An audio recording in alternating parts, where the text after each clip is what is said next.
Di antara tradisi-tradisi ya, ayat ya,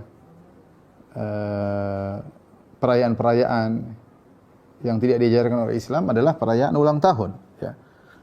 Nabi sallallahu alaihi wasallam ketika datang ke kota Madinah ya, Nabi mendapati orang-orang lahum yaumani yal'abuna fihima. Orang-orang Madinah mereka bermain-main 2 hari, hari raya mereka ya. Maka Nabi sallallahu alaihi wasallam mengatakan innallaha qad abdala lakum khairan minhuma ya.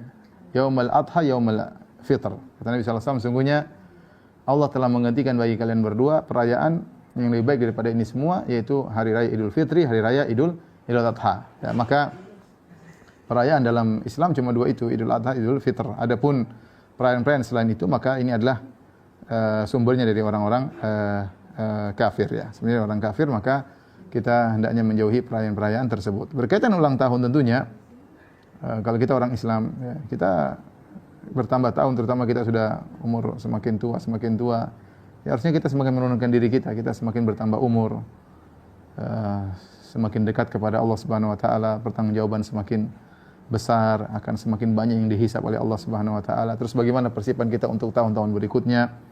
Bukan dengan adanya ulang tahun kemudian kita berpesta-pesta, kemudian bersenang-senang. Maka hendaknya kita menjauhi acara-acara seperti ini ya.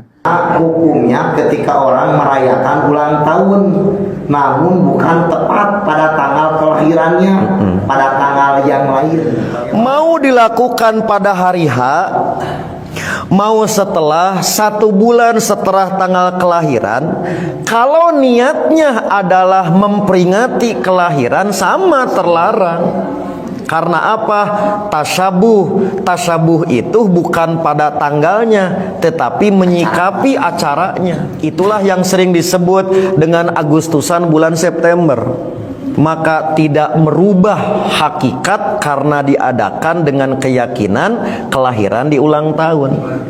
Bukan bab waktu mah bisa berubah, tetapi keyakinan itulah yang jadi pokok. Kenapa kelahiran diperingati? Padahal menurut Islam kelahiran itu bukan diperingati tapi jadi peringatan.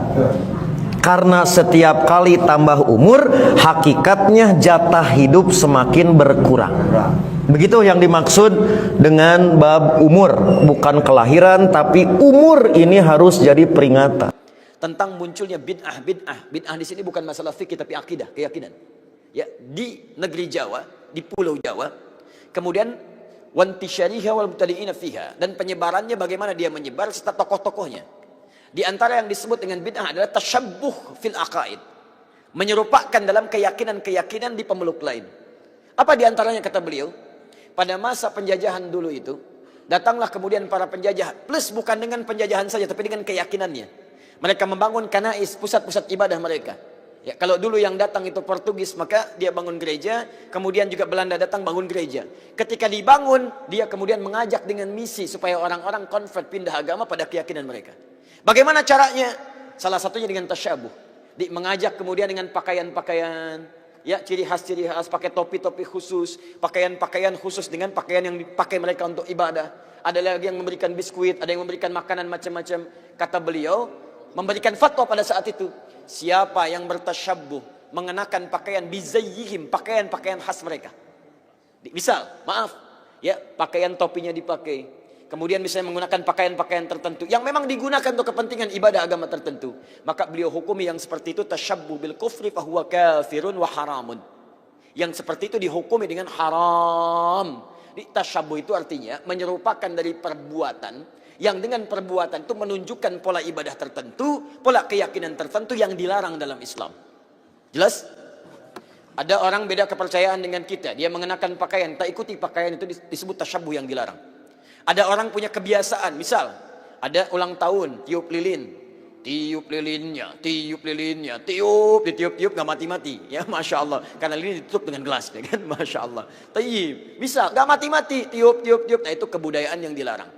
Valentine misalnya kan, Valentine, 17 Februari, kebudayaan datang dari luar, ya, bertentangan dengan nilai agama, merusak akidah, muncul banyak yang haram di situ, ikhtilat di antara remaja, haram. Anda ikuti, tasyabuh dengan itu haram hukumnya. Itu yang disebut tasyabuh. Ya, tapi kalau tasyabbuh dalam muamalah yang dibenarkan itu gak ada masalah. Misal orang Yahudi pakai pesawat, kita pakai pesawat tuh gak ada masalah. Ya, jangan diserupakan. Pesawat, Yahudi pakai pesawat, saya pakai pesawat, haram. Masya Allah. Tiba-tiba datang panggilan haji, menunaikan ibadah haji. Baik, hei siap berangkat besok haji, Masya Allah siap. Pakai apa? Pesawat, haram ah. Mau pakai apa? Kuda aja. Mau. Bagaimana pakai kuda dari Lombok ke Mekah? Susah. Ya, itu handphone. Orang Nasrani pakai handphone, antum pakai handphone. Ya, jadi jangan diserupakan. Oh, Nasrani handphone, saya pakai handphone. Berarti haram. Tidak. Ya, Anda boleh gunakan itu ketika mereka menggunakan, Anda gunakan. Cuma perbedaannya bagaimana cara Anda menggunakan itu. Mereka gunakan misalnya untuk keyakinan mereka, Anda gunakan untuk keyakinan Anda. Update waktu sholat, masukkan program Quran di dalamnya. Ada yang sifatnya serupa, dia nelpon, Anda nelpon, itu bukan tasyabbuh. Karena itu pola umum dalam kehidupan. Dia bicara, Anda bicara. Dia makan, Anda makan. Itu bukan tasyabbuh. Cuma perbedaannya apa yang Anda makan, apa yang mereka makan. Bagaimana cara mencari makanan, bagaimana cara mereka mencari makanan. Itu yang membedakan antara mereka dengan kita. Bagaimana hukumnya mengadakan hari kelahiran dengan meniup lilin? Sebagaimana masyarakat Islam merayakannya tidak seperti Rasulullah berpuasa padanya. Man tashabbaha biqaumin fahuwa minhum. Siapa yang ikut-ikut tradisi suatu kaum, maka dia akan sama seperti kaum itu. Ini bunyi hadis. Ditambah oleh seperiwayat, wa yuhsyaru yaumal qiyamati ma'hum. Nanti di akhirat dia akan dibangkitkan bersama orang-orang yang seperti itu. Sekarang yang meniup itu siapa? Orang Cina. Jangan heran nanti dia kalau mati di akhirat dibangkitkan bersama orang yang macam meniup itu. Nanti dibangkit dari kubur, tengok sebelah kanan Jackie Chan, tengok sebelah kiri Chow Yun Fat, tengok depan Jet Li. Kenapa aku sama mereka? Mana jamaah Masjid Nurul Islam? Karena kau mengikut tradisi mereka, maka kau pun dibangkitkan bersama mereka. Hati-hati. Yang selalu mengucapkan gongsi Pak Cai, Cap Gomeng, yang rajin mengucapkan Merry Christmas and Happy New Year, bangkit dari kubur, tengok sebelah kanan Paulus, tengok sebelah kiri Markus, tengok depan Lukas, tengok belakang Yohanes, tengok atas Raja Gugu. Jangan ikut tradisi, tak boleh. Yang sudah pernah taubat berhenti, jangan lagi. Anak-anak kasih nasihat. Tak ada yang bisa dirubah, tak ada yang tak bisa berubah, semua bisa berubah. Kasih tahu, putar rekamannya. Itu guna mengaji. Mengaji itu gunanya merubah perilaku. Apa boleh buat? Kita pernah silap, kita pernah salah. Nabi Adam aja salah. La taqraba hadhihi syajarah. Jangan kau makan buah kulli. Fa'akalahuma.